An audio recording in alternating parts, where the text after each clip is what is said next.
Hello everybody, welcome to today's webinar, OECD Lead Webinar Series on Local Economic Resilience as part of the larger research project on building resilience through greater adaptability to long-term challenges. Today's webinar will be on resilience in practice, transitioning to a green economy. We will hear 3 presentations from Oliver Greenfield, Sheila Patterson, and Karen Shippey. Today's agenda is on the screen. As you can see, we intend to finish by 20 minutes past 6 Central European Time. The next slide is for any audience members who cannot hear webinar sound. You should follow the instructions on the screen and make sure your audio broadcast is on. And finally, all audience members will have the opportunity to ask questions during the webinar. You should locate your Q&A box in the bottom right-hand corner of the screen. We would also ask that any questions should be accompanied by the name and the organization of the questioner. These questions will be responded to by the panelists towards the end of the webinar. And now over to Natalie.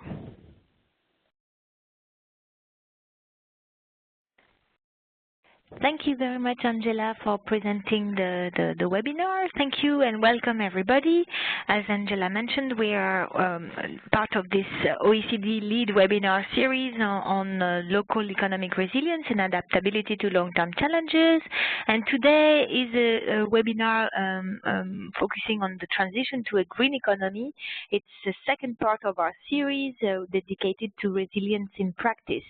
We are very happy. We have had 33 participants registered from 16 countries, so welcome everybody. And we have very distinguished speakers with us today to discuss this and to give an idea of how this concept of resilience works with transition to the transition to the green economy at local level, and also to give a more practical view and practical lens in a way to how this is done in practice. So let me just share my screen for now. I'll just introduce briefly the session.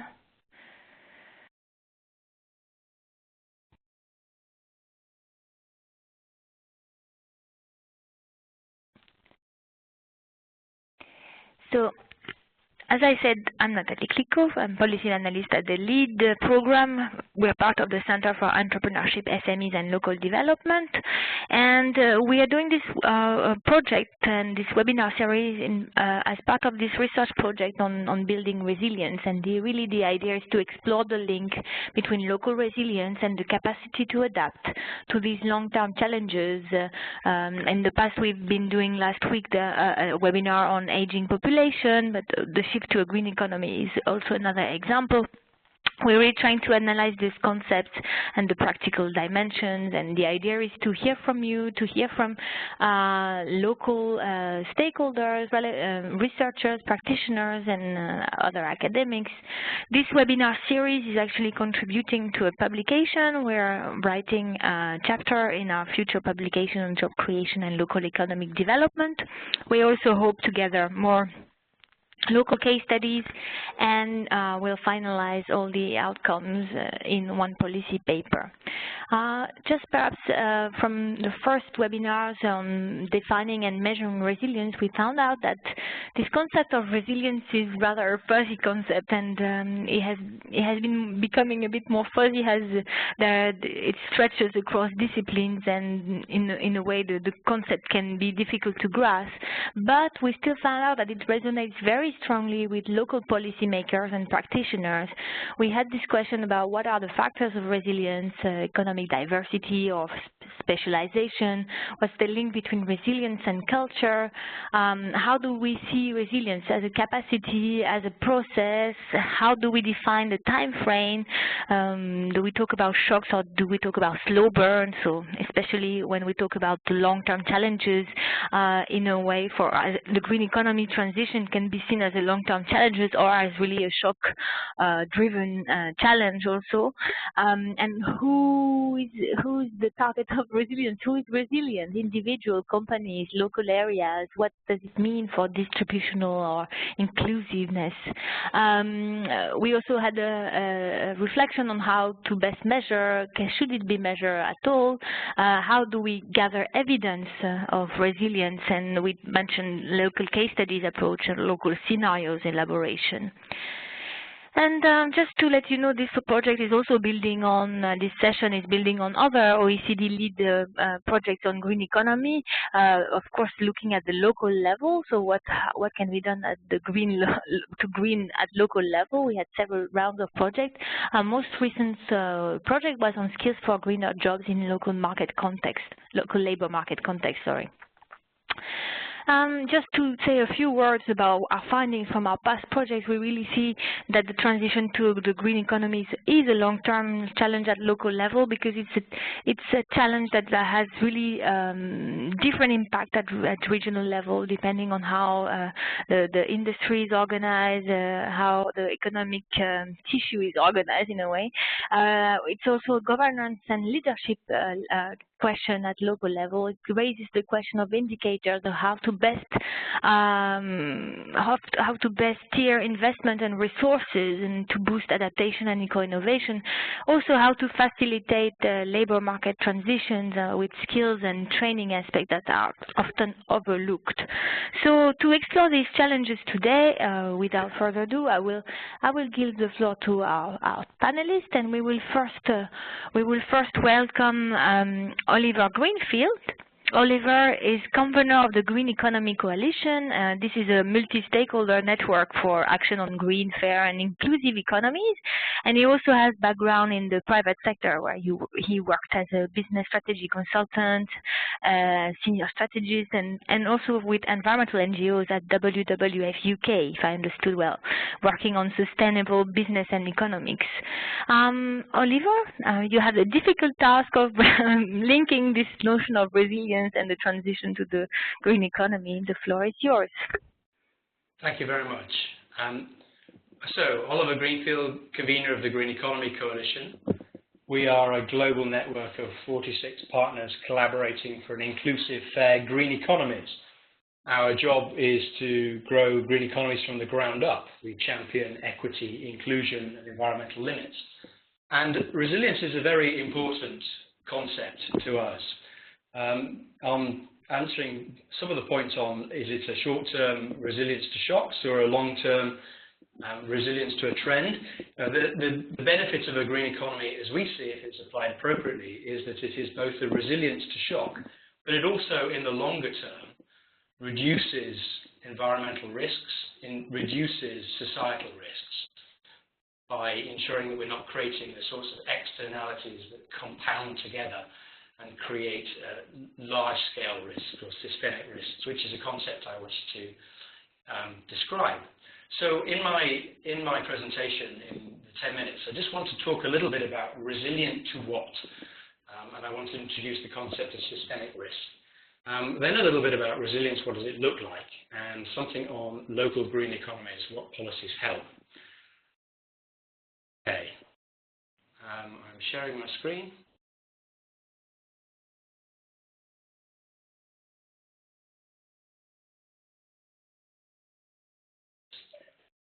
Systemic risk is the breakdown of an entire system as opposed to a breakdown into individual parts or components. Systemic risks are modest tipping points combining indirectly to produce large failures, or risk sharing or contagion across a chain of events and a system unable to recover. Systemic risks come from an interconnected global economy with global finance, global supply chains, generally built for efficiency but dependent on stable conditions. And the question in the context we're in the world at the moment is, can we rely on this stability? If we have a very efficient system that has built on stability, it requires that stability to continue. We have had recent examples where the word systemic risk has come across, the financial crisis, banks too big to fail, lots of interdependence between those banks, a certain homogeneity, the similarity between banks. And the policies that have come through after that Are these banks holding enough capital? Can we stress test them to test whether or not they would fail again or spread the contagion? Other examples coming along of things, particularly after Paris, are carbon bubbles. What exposure do economies have to carbon? If we were to put a price on carbon, would we see stranded assets? And again, the idea of stress testing our economy. So systemic risk, very large risk. Okay, but I want to just take this systemic risk down into a practical example more at a local level. And I'm using the issue of weather here. We can see here a set of events, an unprecedented amount of precipitation, the sort of things we're increasingly seeing from climate change. We're seeing that fall on the mountains. The mountains are deforested, so the rain flushes off very quickly. It floods local farms, damages infrastructure, energy. Farms themselves may be increasingly seeing their soil being eroded, so they have even higher dependence on fertilizers. And that has all washed off into rivers. Rivers themselves have been straightened because it's more efficient to move things up and down. So the bends and the curves and the natural biodiversity that both cleans the river and slows the flow has been lost. So that water flushes out like it is in a channel straight down and creating more risk of flooding, local flooding, out into estuaries or across areas where people live. And if there is aquaculture usually positioned in places or fisheries, places close to estuaries or close to coastal regions, the implications there as well may be dramatic. Okay, so there we see a chain of events, and we see decreased amount of, as people call it, green infrastructure to manage risk, and we see the risks associated with each one of those different actors that are either living or creating economic activity, either in the mountains, in the river, in the lowlands, along the rivers, or even closer to the coasts. So the question of what would a green economy do in that position? Well, first of all, it would think about how it would maintain forests on mountains as a way of creating industries in those areas, but also creating upstream resilience.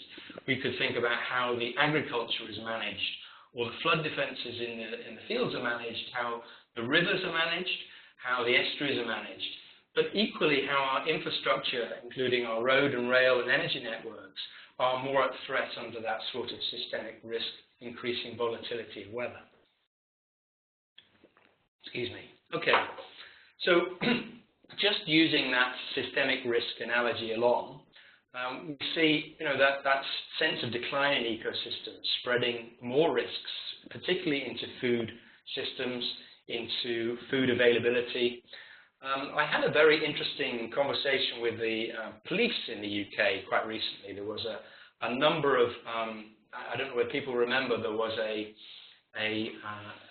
some riots a few years ago, and they were assessing their riots reaction, and they were looking at the causes of rioting. And one of the statistics that they put forward is that a very stable society is only 3 days or 9 meals from being an unstable society.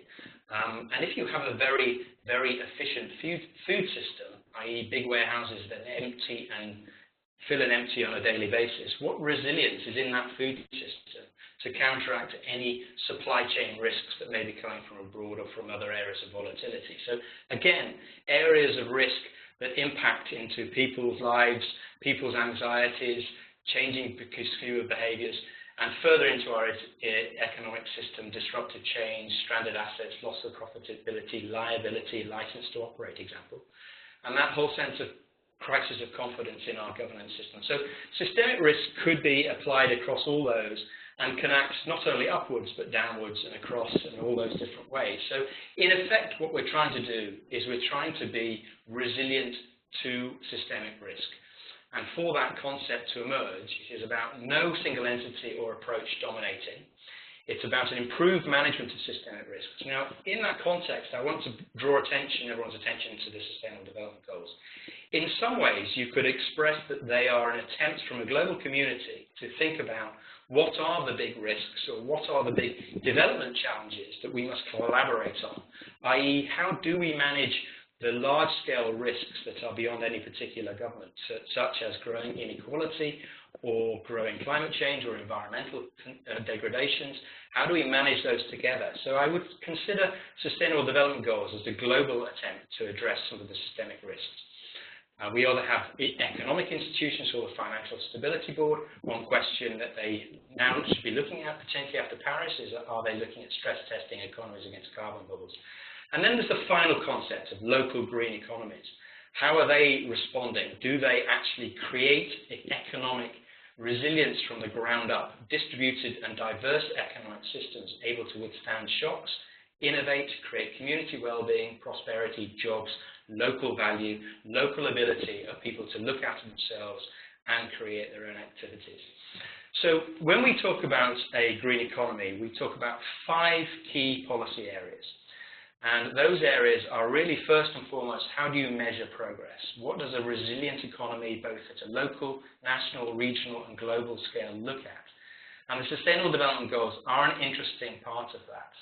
In many parts of the world, we don't talk about green economy, we talk about the sustainable development economy. And I think it's sensible that the sustainable development economy starts to measure progress in a broader concept, where we can ensure that we're not just focusing on GDP, we are focusing on the broader systemic and priorities for development. And we are balancing those economic growth potential indicators with a broader sense of the health of society, the environment, and also the economic activity.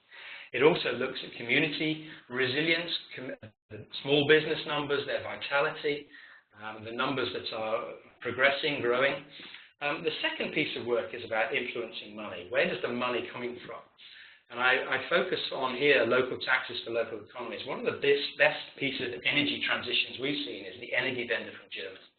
Really, resilience is built and societal demand is supported by the German government requiring local taxes to be paid by renewables and a large feed-in tariff going to communities. I know that one of my other colleagues is going to talk about that a bit more.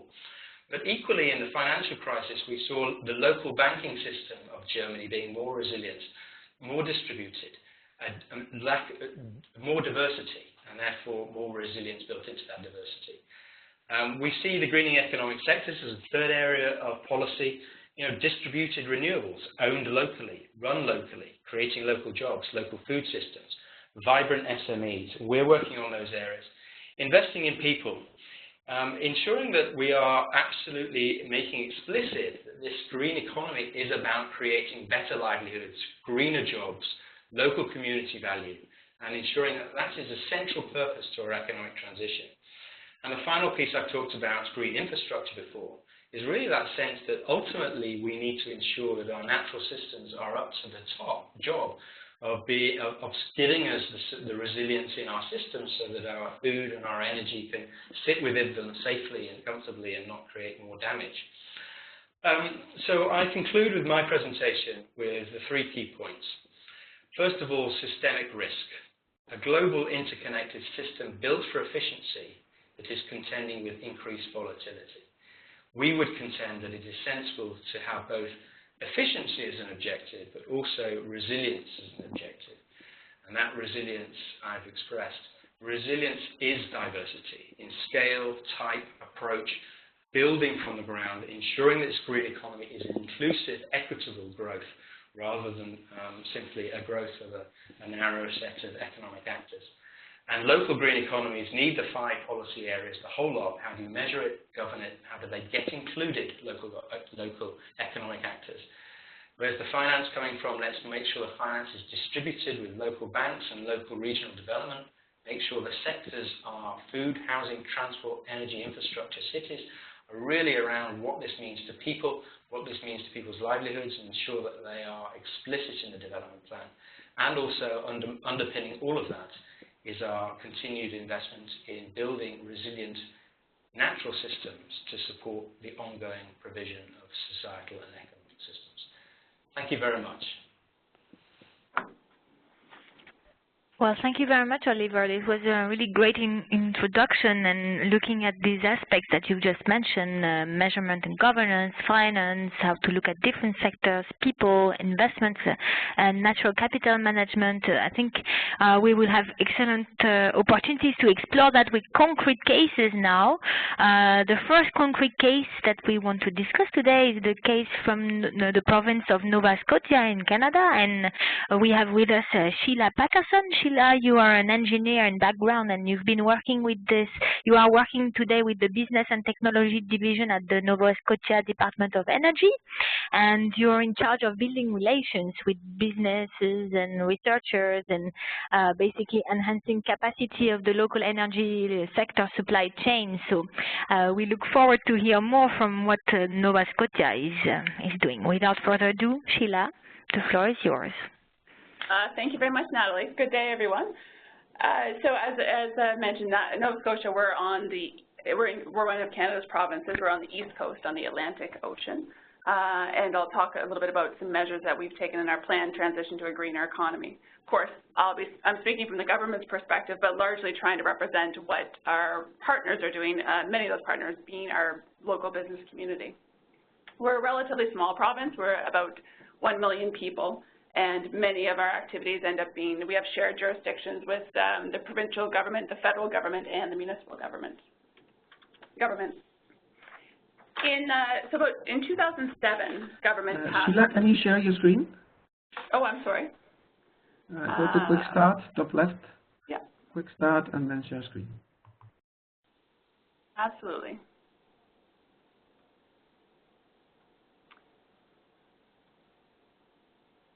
There we go. So as mentioned, we've adopted a comprehensive legislation. It was called the Environmental Goals and Sustainable Prosperity Act. An important piece here is that it was done across all political parties. It was a unanimous adoption, and it formally recognized that environmental, social, and economic performance is all linked and has established long-term goals. Those goals were across a variety of areas, many of which are part of the Energy Department's work, but I'll today just focus on those that mainly relate to electricity. And of course, our electricity reductions would lead to a reduction in air emission and greenhouse gas emissions. So our province, historically, we had a strong dependence on the use of coal for electricity. This largely came from our past economy, where we were mining large coal reserves. And of course, that seemed to make sense at the time. Now we are no longer doing such activity and are importing coal. So in addition to the air emissions and the health concerns that relate to coal, we also found that our costs were rapidly rising in importing those materials, and we had rising prices for electricity for homeowners and for industry, which can hurt our competitiveness. Our strategy here was to diversify the mix of electricity generation and use our natural renewable resources, and through there, wherever it made sense, to encourage local economic development. We've adopted more renewable energy, so 25% so far in just the last few years, and have a large sea transmission project nearly complete. That will allow for the import of additional renewable energy and will better position us in order to be able to trade back and forth, so to export as well to our neighbors in the U.S. Northeast. That subsea transmission project is also a fairly large economic opportunity. That portion of the project is valued at over $1.5 billion. So in encouraging local take-up, we held a number of supplier information sessions and worked directly with those that were leading the project. That project is now ramping up, with 2016 being its busiest construction year. Most of that contract is underway, and it's really focused. The types of work that are being done by Nova Scotia companies is where we have the strongest capacity. So in many cases, that might be civil work, civil construction works. The project had a diversity plan, so that the diversity plan has proven quite successful in reaching out to individuals and businesses that are led by identified groups. This, of course, as we're talking about workforce, a consideration that's very important is to share information about the project opportunities with companies, and then with the public at large, including students and those that are interested in retraining. A few programs that we found to be helpful in reaching students to be sure that they're aware of potential career paths in the energy sector that you see here. The energy training program, it's a wage subsidy program, and it's intended to reduce the financial risk for companies in bringing on students and encouraging them to do so, and then see what is there to be offered. I've got just a little listing. This is from the past year, the 20 or so students last year, the types of programs that they were engaged in, so everything from commerce to engineering to trades and communications. We've got a series of scholarships that would be aimed at high school and those that are just entering their post-secondary and supporting research in the energy sector. So what we've seen is that this encouraging businesses to hire students and those that are early in their career. When they have positive experiences, they're then more willing to communicate about the types of skills they require if they're growing. And so we're seeing a fairly open level of communication with universities, colleges, and other training centers, seeing that directly with businesses so that they're helping to scope the kind of material that's in the curriculum in order to develop the needed workforce for tomorrow. The community feed-in tariff is intended so that as the renewable energy projects are introduced, those that live nearby have direct opportunity for economic involvement, or that they can experience that those projects being nearby is directly financially benefiting their municipality, or those that can lead this program, so that would be First Nations, municipalities, as you see here, community economic development groups. That Community Economic Development Fund, what it is it's sort of similar to an investment fund along the lines of a mutual fund. And it is, for Nova Scotia residents, it offers a very attractive tax credit, so it's encouraging people to invest their savings into projects that are also led in the local area. So the feed-in tariff itself is, what that means is that it's a premium rate for renewable energy.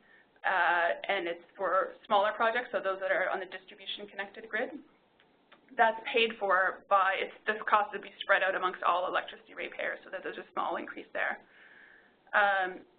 So we found a strong uptake, and much of the room that was available for projects has been used. The best practices that we found that led to that uptake, I would view as being a fair number of information and consultation sessions that they were done both before the program was launched and while it was open. So those would be held at the local, community, and regional level. In many cases, they might be with the potential community leads of the projects and with suppliers, and supported by a website and reference material that answers common questions and how to do so.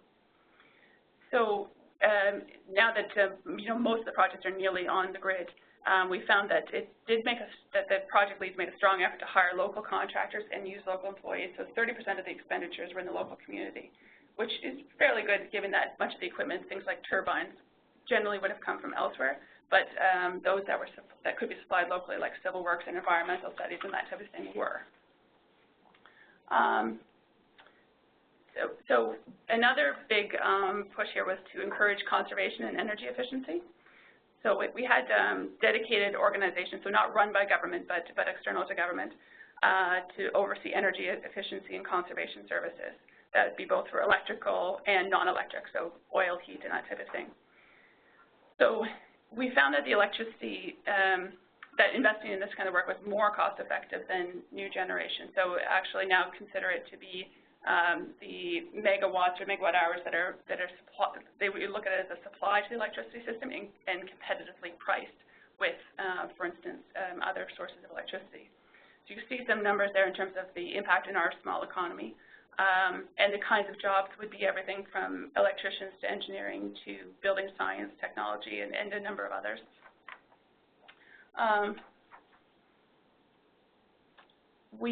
So one thing that came out was that we found that electrical and energy usage tended to be high among First Nations households.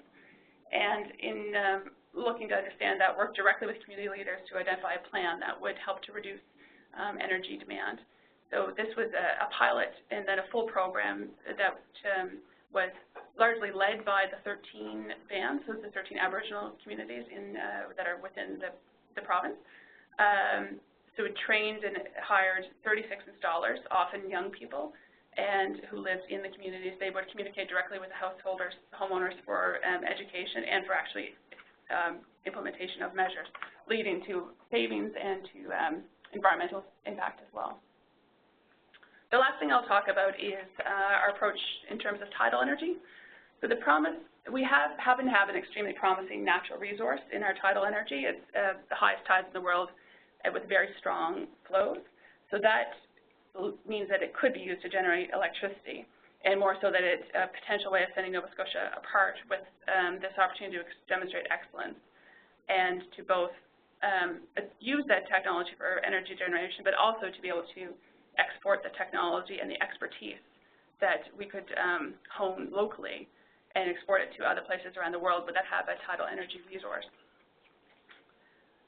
In encouraging the responsible adoption of tidal energy, there are a number of factors here. Just briefly, making sure that the infrastructure in place with the electrical cables and demonstration centers and so on. Relationships, so this would mean both academia with large businesses. Large businesses might be located in Canada or internationally, with our small business community, with communities. So the community, we had, especially in the areas closest to the resource, community liaison committees that were groups that were openly inclusive to anyone that wanted to attend, and had membership from academia and business as well. Workforce I've spoken to a little bit. We'll talk about more so later on too. So in that largely comes to sharing information that helps them to predict demand and to be realistic about timing and what types of skills will be used. The business climate can, particularly focuses on having a stable, predictable environment, and that it also refers to the investment climate. I mean, that's Oliver was just speaking about following financial flows. So there are some funds, at the federal level as well that focus on green infrastructure or innovation measures, so that all of those can be an attractive place for a business, as well as having a feed-in tariff. In the natural resource, understanding that resource, characterizing it, protecting it. And in terms of technology, this is a sector that's maturing around the world. There are a few, just beginning to see more and more deployed devices. So the technology is beginning to converge so that the performance is more predictable, it's seeing cost reductions, and starting to see economies of scale. So in Nova Scotia specifically, we have a strategy, which is available there on the internet, just to talk about some of the business-related items. As there are few businesses that are solely focused on tidal energy, most would be active in other sectors that have a alignment or complementarity, so they're wanting to be very aware of where they can fit in and what makes the most sense. So through government, we would have done a number of workshops and events to share that information, or working very closely with an industry association to strengthen them, find out where those places are for competitive strengths here that positions us well to engage with many of our international partners, many in Europe and Asia and elsewhere with the resource. And then in terms of research, there are technical challenges to overcome in operating in such a harsh environment. There are, and to do so successfully and to reduce the risk in terms of cost and also in terms of technical challenge. So we do have a strong university and other research community, so I've really worked very closely with them. As I mentioned here, the early support, so that would get at public funding for a strategic environmental assessment and resource characterization, so sort of leading it off by paying for that early information, and then building linkages with providers. We have research boards that are doing so, and then really encouraging a lot of opportunity for businesses to talk with researchers about what their needs are and how those challenges maybe could be overcome. So just a few areas I wanted to focus on, and we are very encouraged by what we've seen so far, and also in how this has led us to be able to connect with other countries around the world. So Natalie, thank you. I'll just turn it back to you.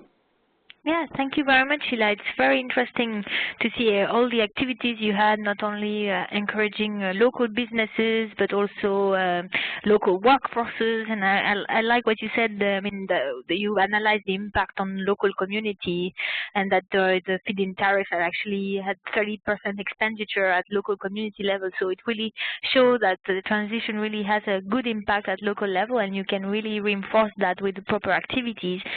I think now we will turn to Karen Shippey. Karen, you will tell us more about the Western Cape experience in South Africa. You're Chief Director of the Environmental and Sustainability Direction of the Western Cape, which is a province of South Africa, and I think you have years of experience before that working for government also in the sustainability and the Department of Environmental Affairs and Development Planning. I understand you really also an expert in environmental assessments, impact assessment, that you have been working on several projects for many years before that. But we'd be happy to hear your experience of the Western Cape, and more specifically on what resilience means also for the social dimension. The floor is yours, Karen. Thank you very much, Natalie, and hello to everybody. Thank you very much for this opportunity. I'm going to be talking to you a little bit more about the social dimension, and in order to do that, I need to tell you a little bit something about South Africa and about the Western Cape. So the Western Cape is one of the provinces within South Africa, and I'm going to explain a little bit about our economy and the situation we have with our unemployment, but also just to touch on our environmental challenges, and then look at the green economy approach that we've adopted and some of our national public employment programs. So quite a different take on what might be considered in the green economy continuum. And then just finish off with a few comments about resilient communities and resilient economies. So looking at the actual demographics of the Western Cape, our province or region has about 6.1 million people and is predicted to grow by close to 11% in the next 10 years. So quite a strong growth that we have. Of that population, about 27% is actually in urban areas, in small towns around the region, so outside of our metro area.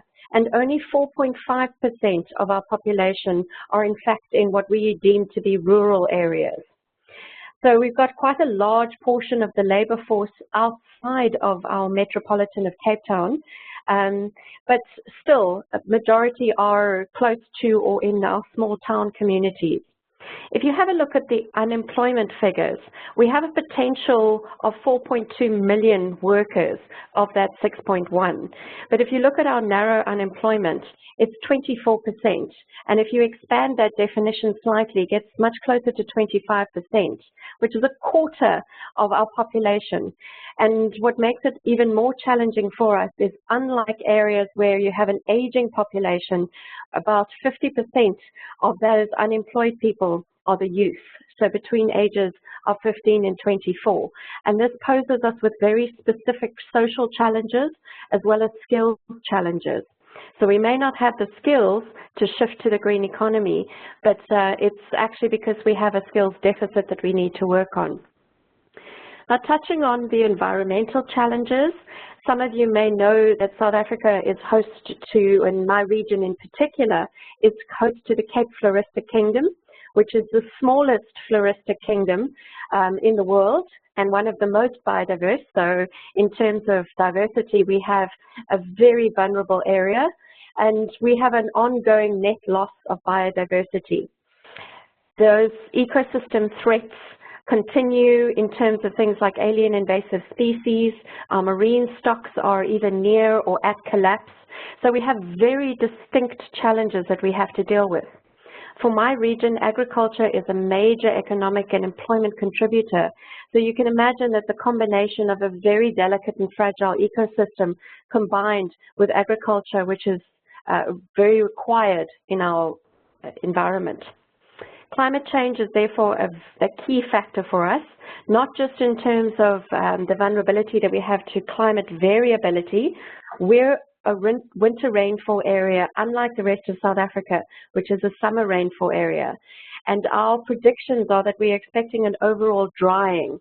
So we're already quite water stressed, and we have a drying tendency in our scenario planning. We also have about 900 kilometers of coastal area, which is, again, very vulnerable to storm surges and sea level rise. And if you look at the if you look at the State of Environment report, just a couple of examples there of how almost all of our natural resources are in decline. There are one or two areas where we've stabilized things or there's slight increases, but it tends to be specifically where there are poverty alleviation or specific human interactions around waste management and human settlements. But our other aspects are very definitely in decline, which is deeply concerning. So moving along from our environmental challenges, just to touch on how we as the Western Cape are looking at the green economy. Whilst nationally we are looking, or started very much from a premise of renewable energy and changing in technology as being the green economy focus, in the Western Cape we've tried to expand that quite significantly. So we have a series, a matrix that you can see on your screen in front of you of enablers, which deal with finance, capability, knowledge and innovation, rules and regulations, and infrastructure. And those are areas that we believe we're quite able within the governance sector to be able to stimulate or alter to make an environment increasingly conducive to the green economy. Down the side then we have a series of what we call drivers. So this works across our built environment, our mobility environment, including ICT, ecosystems, agri-production, as well as enterprise. And for the purposes of the rest of this presentation, I'm just going to focus in on ecosystems. And this interlaces with our South African public employment programs that we have. Our national strategic plan, called the National Development Plan, has two very specific objectives for the program that we refer to as the Expanded Public Works Program. And the first is contributing to reducing unemployment and being responsive to the number of unemployed. And for that, the target is set as a job creation target of 2 million opportunities per year by 2020, which is significant. But also this program is to try and achieve necessary improvements in 5 various sectors. And I'm going to be focusing in specifically on the environment and culture sector, which deals with ecological goods and services more broadly. This entire program started more than 20 years ago to address some of the gaps in social protection for unemployed. So those who are unemployed but don't have direct access to social grants. And the program targets very specifically women and youth. If you look at the wide range of programs that are set out, and you can see the different sector programs just within the environment and culture, and then the interface between our municipal, provincial, and national arenas within our government. We're covering everything from water and wetlands, fire, coast, fisheries, forestry, as well as our cultural services, tourism, waste management, our interface between people and parks, as well as sustainable energy. So a very, very wide-ranging program for these jobs to be engaging with people who at the moment are very much the poorest of the poor, and starting to skill those people in these areas. So what we want to do is look at the value chains, and this is something that's been of particular interest to us. So rather than just using this program as a response to unemployment, to actually try and see, currently government is funding this, but are there opportunities as we understand the implications, particularly of climate change, but other resilience issues as well, for the private sector to become more involved in these spaces and invest more? And what exactly would that look like if we invested in those value chains? So some of the work that has been done, and it's been done both at a national level as well as in province, is looking at, for example, with alien vegetation clearing, what could be done with the residue of that? Furniture manufacturing, wood chips, etc. Trying to unpack those value chains and determine what the barriers are to the private sector coming more firmly in. Working on the coast, specifically with estuarine protection for nursery services, is incredibly valuable, particularly when you think of our fish stocks and the fact that many of them are in tremendous decline. Wetland rehabilitation is an interesting one, and it's one that's very topical at the moment because of the fact that we have a drought. We have a very severe agricultural drought at the moment, and we are trying to channel the energy that's coming from people wanting to respond to that into a much longer term response to green infrastructure and reckoning on ecological goods and services actually having a very formal value, not just to the public sector, but in fact to the private sector as well. Soil conservation is an obvious one in the agricultural field, and then disaster risk management reduction. And there's been some very interesting engagements here with the insurance and assurance industry in terms of reducing the overall risk that they as a business face. So from our side, essentially both the people, the skills and resources are obviously the core of any economy. And one of the points we'd like to make is that appropriate measures need to be made to inform the decisions that are being taken. And the obvious question is how we move beyond GDP, which is still something that we're very bound to. So when all of these pressures come together, the response must be a holistic one. We have to improve the quality of life whilst developing skills and strengthening ecosystems. And the public employment programs that we've put in place is one of the options to be able to do all of those three things simultaneously. Thank you very much. Nkosi kakhulu. Dankie. Thank you very much, Karen. It's very interesting to see how you approach this issue and trying to really create employment opportunities as you're trying to foster and boost the green economy transition. Before we move to the final set of questions and the question and answer session, and I see there are already questions asked, so we will answer them in a minute. I would like to give the floor to Lida Reinhout. I hope I'm pronouncing well your name, Lida. Lida, you're the global. Okay, you're the Global Policy Director of the European Environmental Bureau, which is an environmental federation of environmental NGOs. And you've been working. Your background is more on anthropology, and you've been working for a long time on this sustainability aspect for the Northern Alliance for Sustainability before, and so you worked a lot on these issues of ecological economics, sustainable economy, and sustainable consumption and production. How would you want to react to these three presentations? And for you, what are the key questions that we should ask ourselves looking at this local impact and local implementation challenges to move towards a green economy? Yes, thank you, and yeah, also happy to be in this webinar. It's quite interesting already the three presentations that I heard. Well, I'm coming from an NGO perspective and also a little bit on a think tank perspective, because I was also leader for a while on environmental justice and ecological debt on think tankers. I think the questions that we can raise, or maybe not so much a question, but the things that I just noted down hearing to the presentations is that, I mean, talking about green economy, also for us, it's of course about sustainable economies.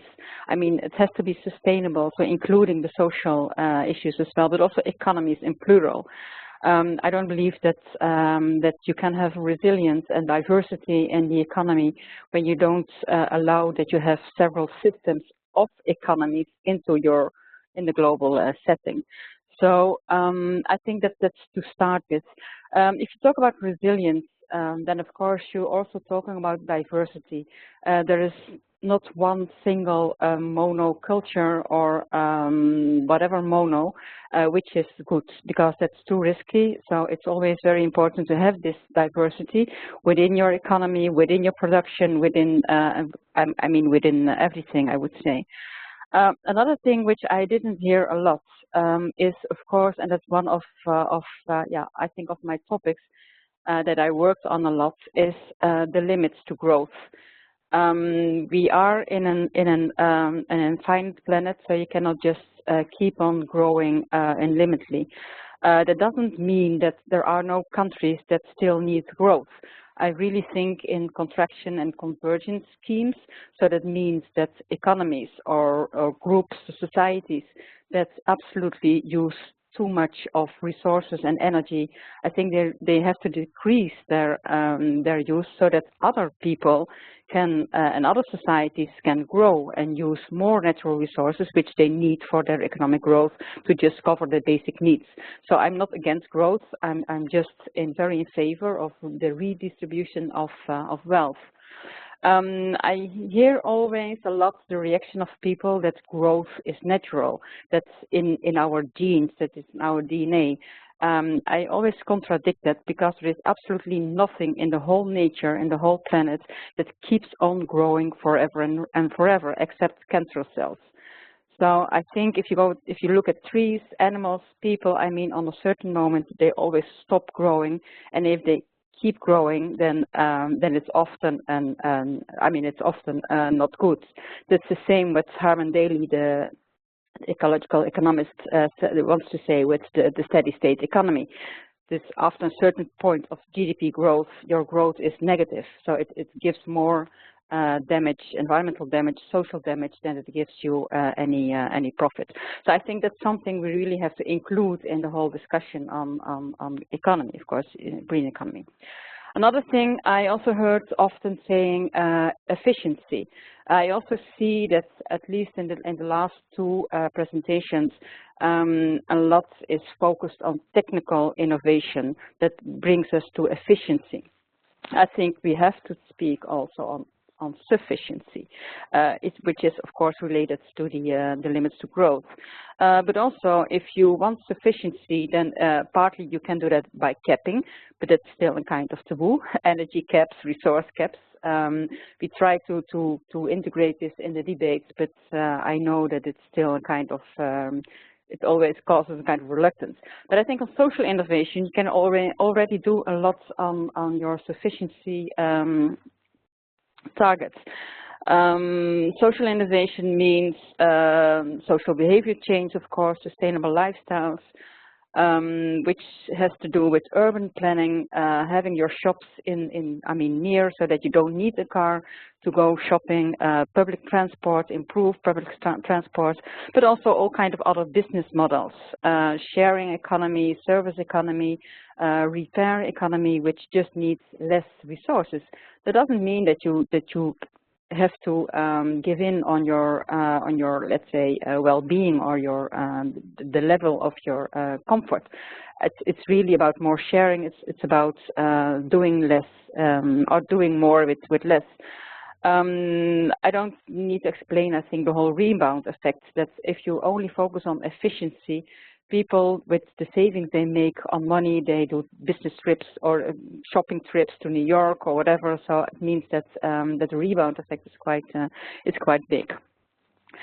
I think we often hear about business as usual is no option anymore. I think especially for the governmental people, I think also policy as usual is not an option anymore.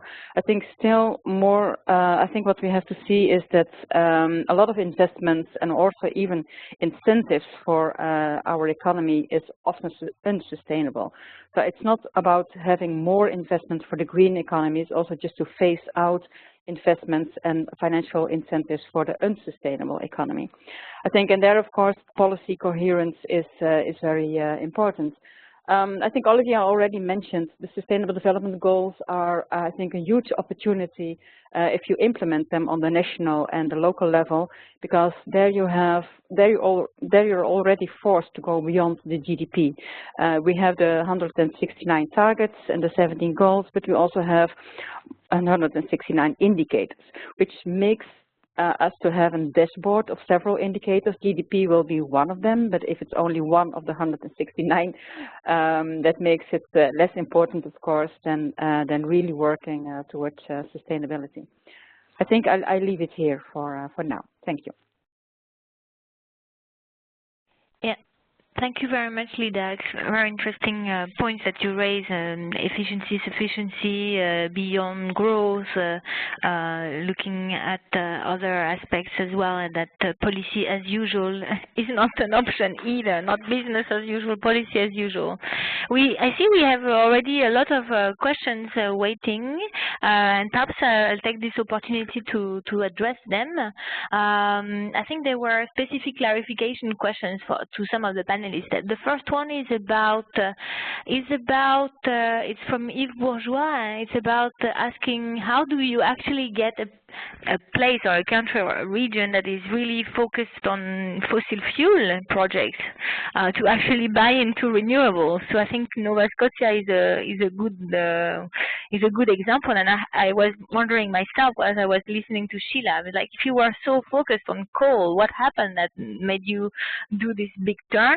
And also, what's the link with the top-tier government? I mean, federal, is it key to make sure that there is a prolonged buy-in for longer term? I think then the question turns into more Nova Scotia tidal surviving, outcome leaving. That perhaps you can reply to that. Sheila, you want to address this question? Sure.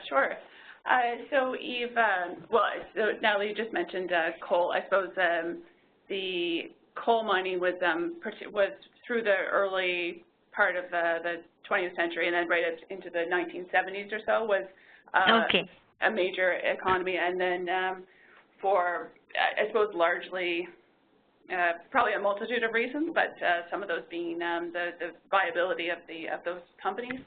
That was where they started to largely close down. But as people will know, Canada has large fossil fuel resources, and that is something that is part of our industrial activity, and is an industrial activity in Nova Scotia as well. We have offshore oil and gas reserves. And I suppose what it comes to is a matter of, we've talked about diversity over and over again, and so the diversity in the economy as well. So in terms of, making most valuable use of all the resources that are at play. So we have the oil and natural gas resource, which can be an important driver of industrial activity, and not to mention things like royalties and revenue to the province and to the federal government.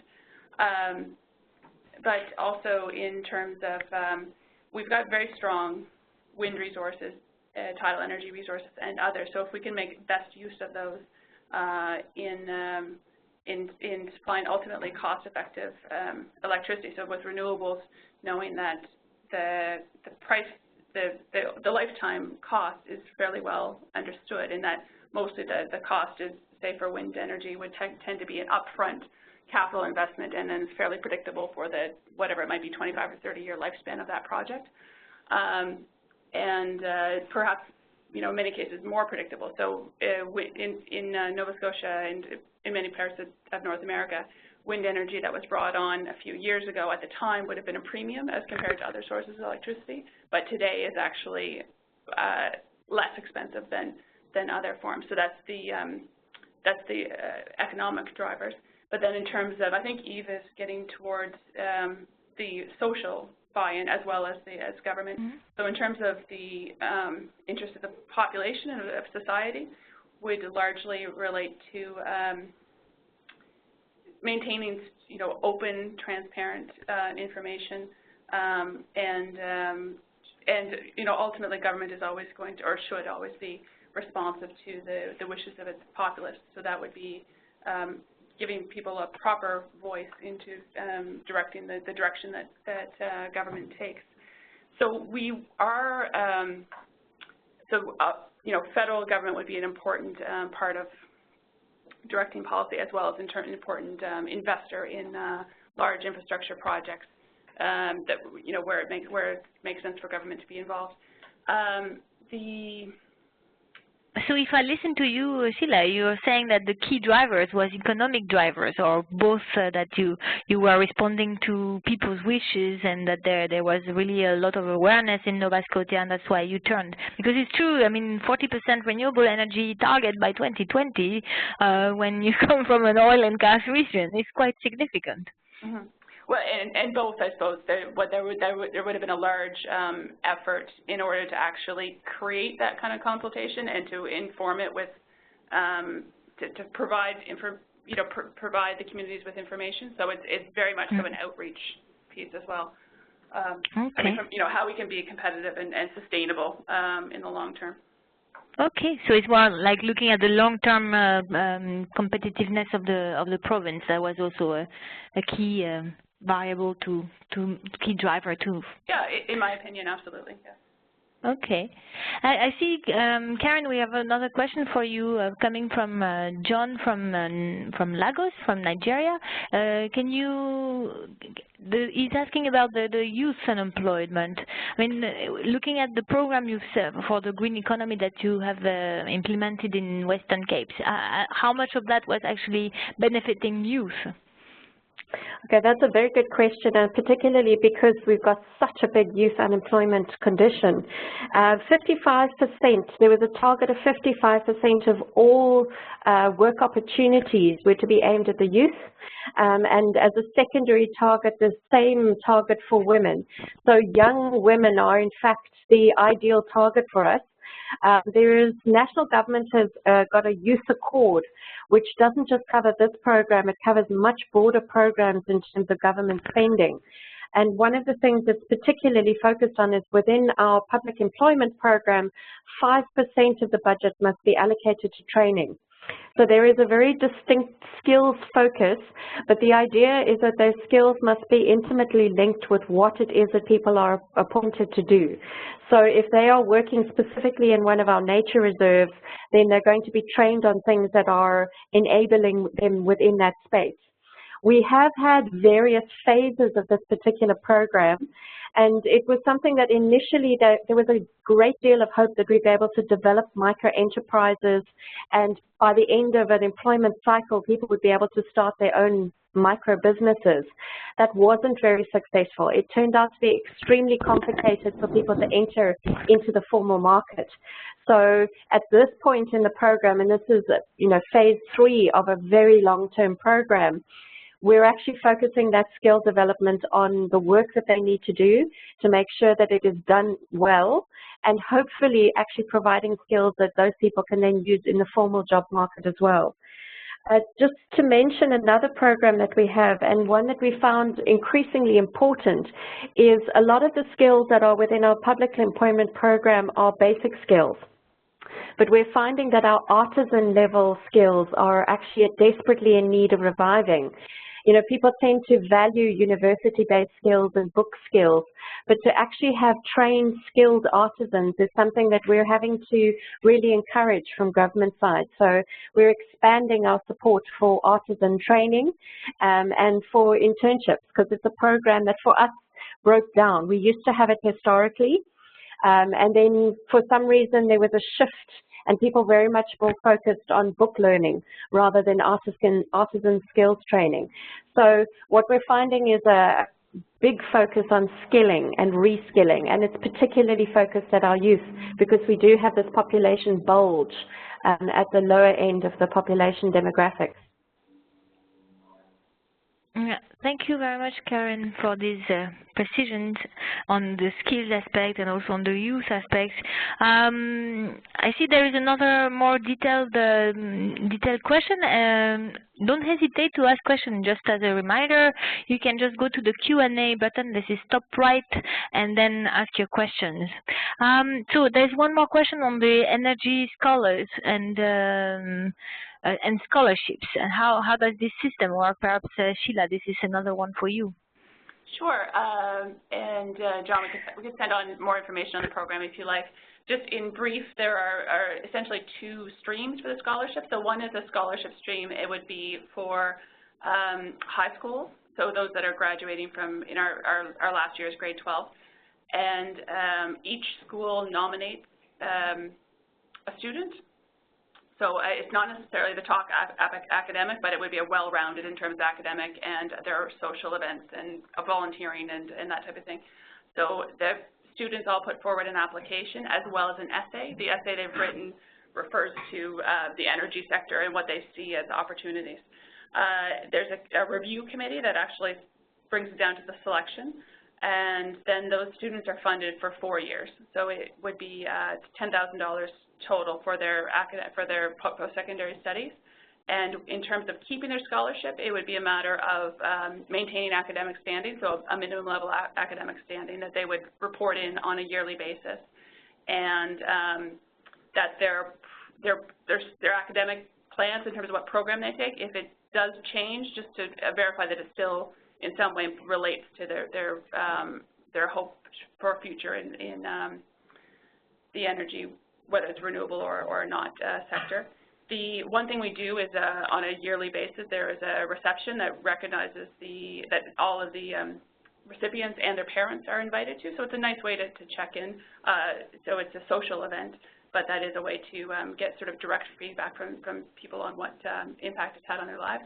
And the other stream it's a grant as opposed to a scholarship, and that would be a research grant for 2-year programs, project work that is related to the energy sector. So there would be a technical review committee in terms of reviewing the actual grant application and reporting at the end. We've had very strong track record so far, and I don't think we've had any reason to pull anyone's grant funding. Generally, people have followed through on what they've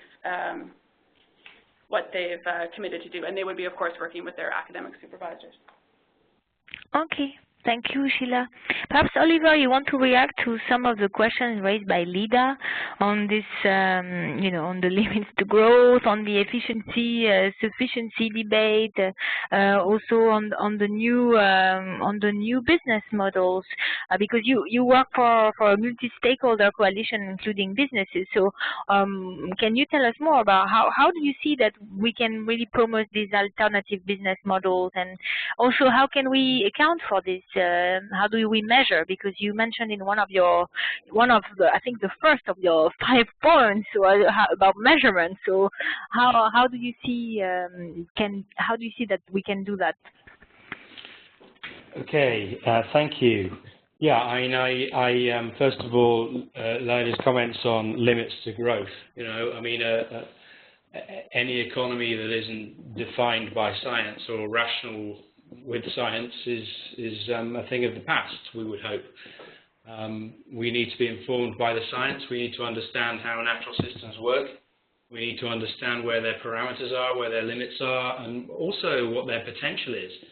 I don't see enough research telling us the return on investment in managing and investing in natural systems, what this does for healthy agriculture, what this does for more resilient energy systems and water systems, water provision.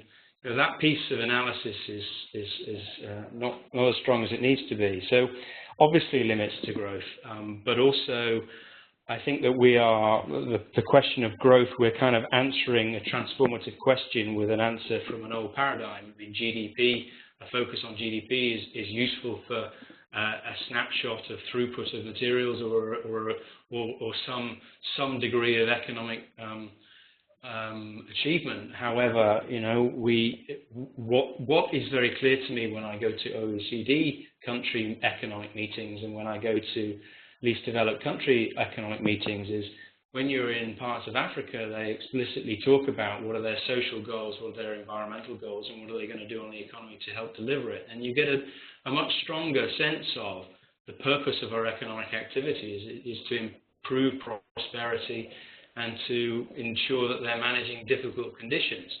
Whereas if in many OECD economic conferences, economists stand up and talk about the economic benefits of economic policy, and you're kind of going, well, aren't you missing the point? Why are we doing what we do? So really the answer that Lida also pointed out is sustainable economies, and I think the essence of Sustainable Development Goals is we have defined some global parameters of success, and we are starting to create the indicators that define them. They, in turn, will be measured nationally, and so nation states will have to perform on poverty reduction, inequality, on gender issues, on water, on resource management, and they in turn will become, when you're a government and you're on the hook for how you're managing your water resources, you'll turn around to your major stakeholders, powerful stakeholders, predominantly business, and you'll start to say, what are you doing to help or hinder me? So they in turn become indicators for corporate success and indicators for market success. And we will see that sense of evolution of a beyond GDP and a beyond sustainability agenda. That businesses and markets can really say, we're going to be allocated resources, or our success is guaranteed on not just narrow parameters of success, but broader parameters of success that are societal and environmental. So, that is going to take a while, but it is going to be the thing that will start to define economic plans going forward. And I think Sustainable Development Goals, is their universality and their approach to markets will be the key frontiers for us to determine. As far as what does that mean for local communities, that sense of small businesses and the value that small businesses create in community, how much local employment they create, how much they keep their incomes in the local community, how much well-being they generate. It is always the first port of a new economic policy to talk to the major players, the people that we can easily access, such as big banks, big money, big companies, and that is reasonable. However, for this to be solid, it needs to be enabling the smaller businesses, the smaller sectors. The difficulty is reaching them, and I want to go further than just reaching them. I know in many parts of the world, informal economies, we may be talking about unemployment, but informal economies are where the necessity economy, where the poorest generally work and live.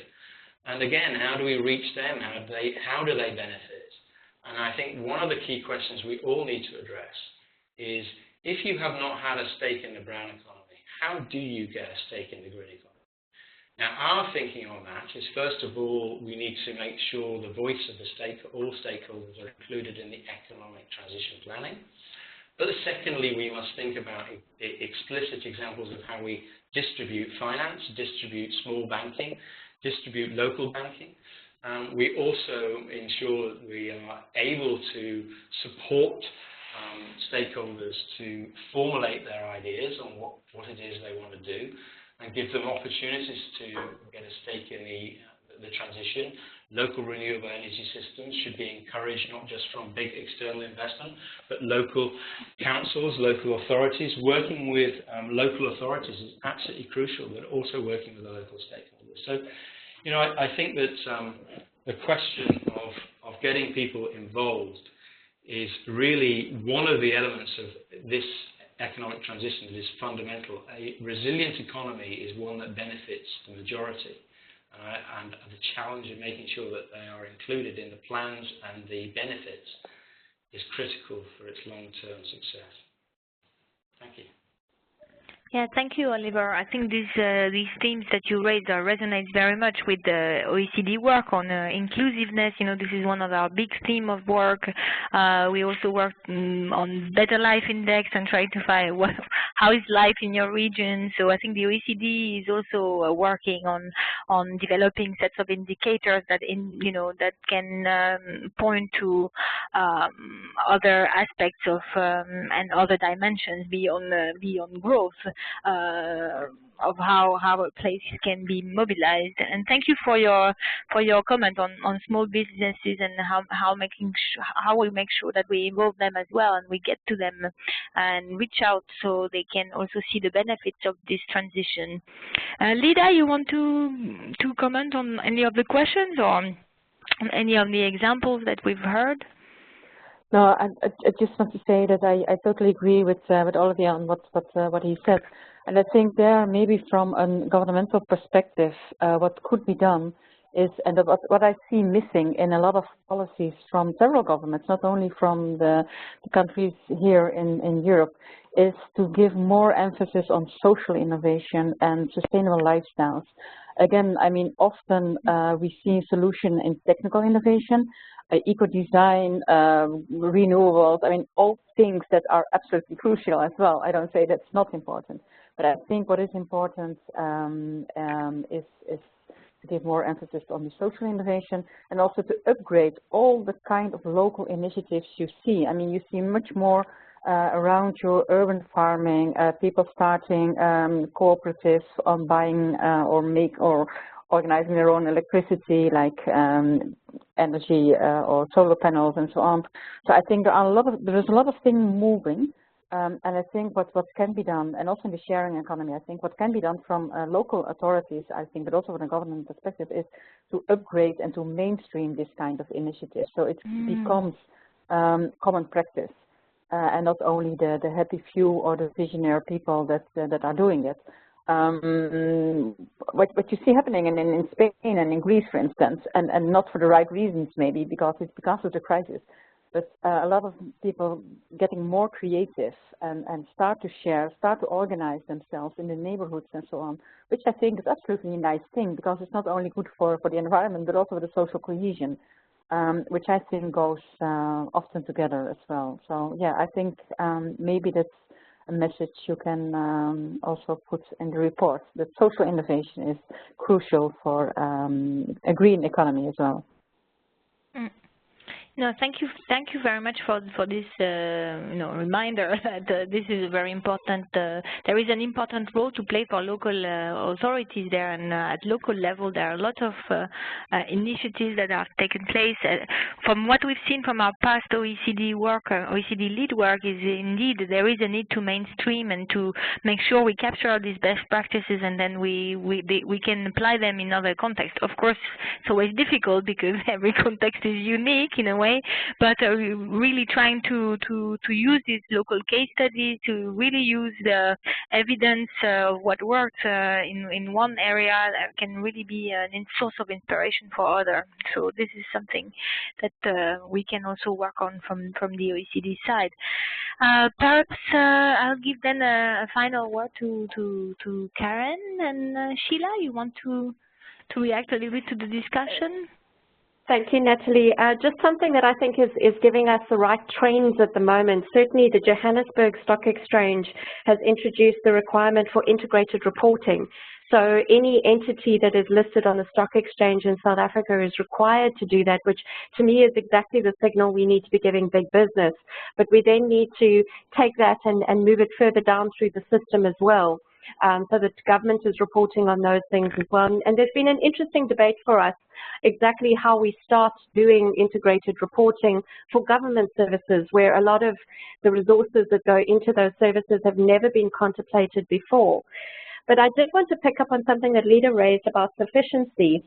And we've been really struggling with it in a South African context, and maybe it's a broader African context of what sufficiency actually looks like for people who previously haven't actually had full services, particularly with municipal infrastructure. So the question must be sufficiency for whom and to what end?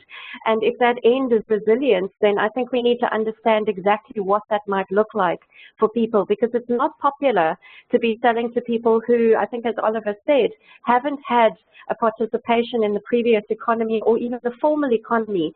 To tell them that you're actually clamping down on their development is something that they really struggle with. So it may be required from a scientific resource base, but we do need to rethink how we are imagining sufficiency and resilience. Yeah, thank you very much, Karen. Sheila, you want to react as well? A final word? Absolutely. One thing I was thinking about, particularly as we were talking about growth and resiliency, is something we're experiencing, which I don't think by any means is unique, is that we're experiencing a real change amongst the rural versus urban areas. So we're seeing, we have seen in the past decade, an out-migration from rural areas. So we're seeing people move from rural communities to the city, or from rural communities to another place in Canada or in the world. So we're seeing the population and the drop in the rural areas, and largely that's those of working age, because industries are declining, or those that had typically been large employers are declining. So we're seeing sort of an aging of the standard makeup of the demographics in rural areas. And interestingly, what that has led to is, you know, those are some of the places where we're seeing the most spirit and the most interest in the community groups of coming to, or community municipalities coming together and saying, okay, what can we do to find a social, economic solution for the long term? So we're seeing interest in social enterprise, in you know, new undertakings that might relate to food products or tourism or energy or whatever it might be. And in many cases, they're very interested in taking a look at what have other rural communities, I suppose perhaps more so in developed countries, but what have other rural communities around the world done who find themselves in similar situations. So there's probably a lot of room there for reaching out and connecting people. Can I make one point? Sure. Yes, Linda, please, the final point, and then I'll take the floor because we promised to finish in 1 minute.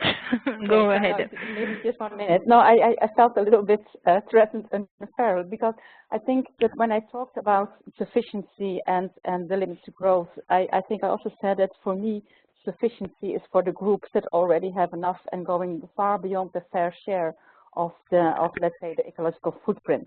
So I absolutely see that in a contraction and convergence scheme. So the people that are not yet, let's say, in meeting their basic needs, or even more than just basic needs, I think, of course, then you don't talk about sufficiency. I mean, as I said, I am not against growth.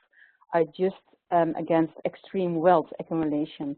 So I really think that instead of only focusing on poverty eradication, we also, again, not only, but also have to focus on extreme wealth eradication.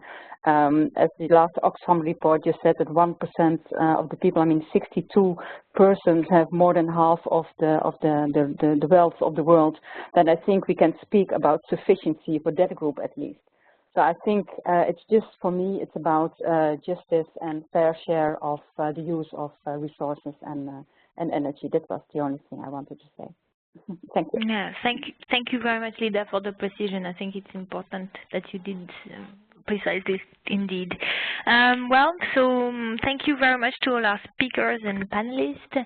I would just do, I'll just get the floor. Alexander, if you can just give me the floor so I share my last slide. I would like to share my screen with you. So just to share, to let you know what are the next steps. I've already mentioned them briefly.